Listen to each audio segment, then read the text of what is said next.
নাজিৰাত উপস্থিত প্ৰিয়ংকা গান্ধী। কংগ্ৰেছৰ বিশাল নিৰ্বাচনী প্ৰচাৰ সভাত অংশগ্ৰহণ প্ৰিয়ংকা গান্ধীৰ।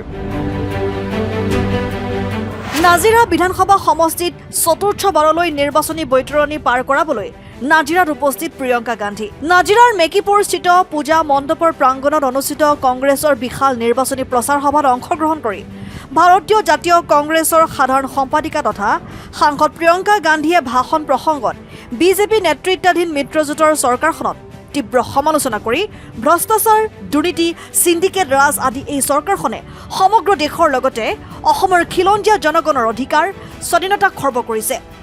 অসমীয়াৰ প্ৰাণৰ সত্তা যুৱ প্ৰজন্মৰ হাৰ্টথ্ৰব জুবিন গাৰ্গৰ ৰহস্যময় মৃত্যুৰ ঘটনাই সমগ্ৰ ভাৰত তথা বিশ্ববাসীক কন্দুৱাই ৰাখিছে। এজনা মহান মানৱৰ ন্যায়ৰ ক্ষেত্ৰত বিজেপি নেতৃত্বাধীন চৰকাৰে চৰম প্ৰতাৰণা কৰিছে। আগন্তুক সময়ত অসমত কংগ্ৰেছ মিত্ৰজোঁটৰ চৰকাৰে 100 দিনৰ ভিতৰত শিল্পী জুবিন গাৰ্গৰ ন্যায় নিশ্চিত হ'ব আৰু তেখেতৰ হত্যাকাণ্ডৰ লগত জড়িতসকলক আইনগত দৃষ্টান্তমূলক শাস্তি পাব, সেয়া চিৰন্তন সত্য বুলি কংগ্ৰেছ নেত্ৰী প্ৰিয়ংকা গান্ধীয়ে ঘোষণা কৰে। সভাত অসম প্ৰদেশ কংগ্ৰেছৰ সভাপতি তথা লোকসভাৰ উপদলপতি তথা যোৰহাট বিধানসভা সমষ্টিৰ প্ৰাৰ্থী গৌৰৱ গগৈয়ে ভাষণ প্ৰসংগত নিৰ্বাচনত কংগ্ৰেছ মিত্ৰজোঁটৰ প্ৰাৰ্থীক ভোটদান সাব্যস্ত কৰি অসমৰ পৰা দুৰ্নীতি, ভ্ৰষ্টাচাৰ, অপশাসন দূৰ কৰিবৰ বাবে ৰাইজলৈ আহ্বান জনায়। ছত্তীশগড়ৰ প্ৰাক্তন মুখ্যমন্ত্ৰী ভূপেশ বাঘেল, অসম বিধানসভাৰ বিৰোধী দলপতি তথা নাজিৰা সমষ্টিৰ প্ৰাৰ্থী দেৱব্ৰত শইকীয়া, শিৱসাগৰ সমষ্টিৰ প্ৰাৰ্থী তথা ৰাইজৰ দলৰ সভাপতি অখিল গগৈ, ডিমৌ সমষ্টিৰ প্ৰাৰ্থী অজয় গগৈ, মাহমৰা সমষ্টিৰ প্ৰাৰ্থী জ্ঞানদীপ মোহন, সোণাৰী সমষ্টিৰ প্ৰাৰ্থী উৎপল গগৈ, প্ৰাক্তন কেন্দ্ৰীয় মন্ত্ৰী পৱন সিং ঘাটোৱাৰ, প্ৰাক্তন মন্ত্ৰী ডক্টৰ হেমপ্ৰভা শইকীয়া আদিকে ধৰি ভালে কেইজন শীৰ্ষ কংগ্ৰেছ নেতাই বক্তব্য প্ৰদান কৰে। जनता देख रही है कि बहुत भ्रष्ट सरकार है, देख रही है कि किस तरह से डरा धमका कर सारा काम किया जा रहा है, माफियाओं का राज है, सिंडिकेट का राज है। मेरे ख्याल से जनता थक रही है और वो देख रहे हैं कि क्या हो रहा है। अपनी एक सभ्यता है, अपना एक असम है जिस पर सबको गर्व है, और वो चाह रहे हैं कि वही असम जो एक समय का असम होता था वही अब उभरे और एक नई सरकार बने जो सिर्फ और सिर्फ जनता की सेवा में लगे रहे। और मेरे ख्याल से हमारे नेता यहाँ हैं और लोग समझते हैं कि ईमानदार नेता हैं, कि आगे बढ़ाना चाहते हैं जनता को, और जनता की जो सुविधा है, जनता के लिए जो काम करना है वो सब समझते हैं और करना चाहते हैं। महिलाएं आपसे मिल रही हैं, कुछ प्रॉब्लम बता रही हैं, सरेंडर वगैरह की क्राइसिस डिस्कस कर रही हैं क्या? How do you react to this? See, I've said it many times. I really honestly don't believe that such things should be politicized. I don't think so, but I think that when there is a demand amongst the public that somebody who they revered and who they respected is not getting justice, then also as politicians, isn't it our duty to say that yes, we are going to make every effort to give justice? How is that politicization? It is our duty. We cannot ignore the voice of millions and millions of Assamese people.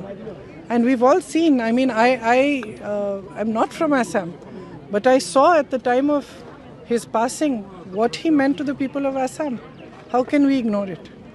At least it's our job to say that, look, we're going to try and make every effort we can to give justice to him and to his family. After all, when you lose a person, what is it that you want?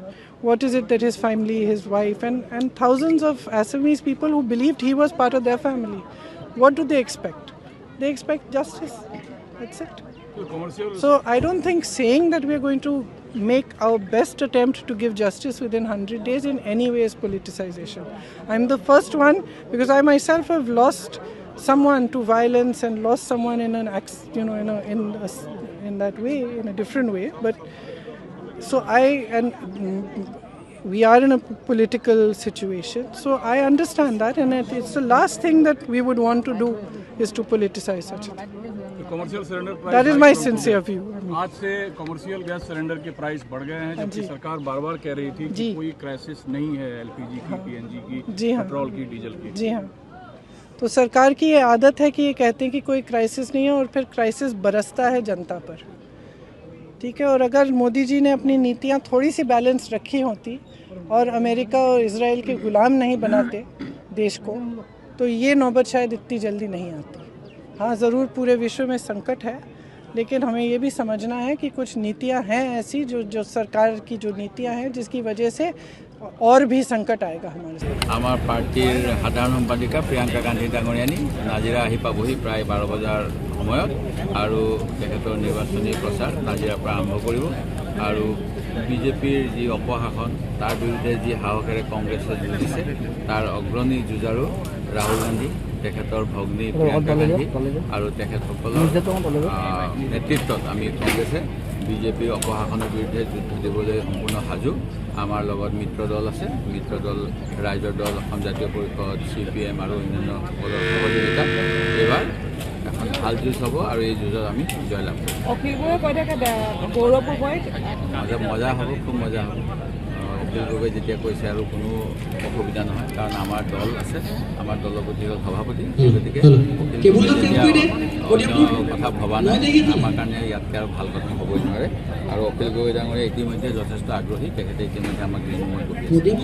নাজিৰাত এইবাৰ 8জনকৈ প্ৰতিদ্বন্দ্বী আগবঢ়াইছে প্ৰতিদ্বন্দ্বিতা। এইটো এনেকুৱা হয় যে কিছুমানৰ মানে প্ৰলোভনত পৰি নিজৰ নাক কাণ ক'ত আছে, আগত আছে নে পিছত আছে ভাবি নাচায়। সেই গতিকে তেনেকুৱা কিছুমান প্ৰতিদ্বন্দ্বীও আছে। মই একো বেয়া নাপাওঁ, তেখেতসকলে সকলোৰে এটা আকাংক্ষা থাকে, সপোন থাকে, যিটো মোৰো এটা সপোন আছিল। সেই সপোন তেখেতসকলে সপোনৰ কাৰণে যুদ্ধ কৰিছে, কিন্তু তাৰ বাবে প্ৰস্তুতি লাগে। প্ৰস্তুতি নকৰাকৈ থাকিলে আৰু মানে যিটো কোৱা হয় আকাশত চাং পতা, তেনেকুৱা হ'ব পাৰে। গতিকে মই যিসকলৰ নিৰ্বাচনী যুঁজত যুঁজ দিবলৈ মন থাকে আগৰ পৰাই যাতে তেওঁলোকে প্ৰস্তুতি কৰে, মোৰ সেইটোৱে অনুৰোধ। আৰু বাহিৰত এটা বস্তু দেখা যায়, ভোট কাটোৱা বুলি কয়। ইয়াতো কেনেকুৱা ভোট কাটোৱা বিজেপিৰ পৃষ্ঠপোষকতাত আহিছে নেকি, সেইটো লক্ষণীয় হ'ব। এবাৰ দেখিলে গম পাম। News desk report N24 Assam.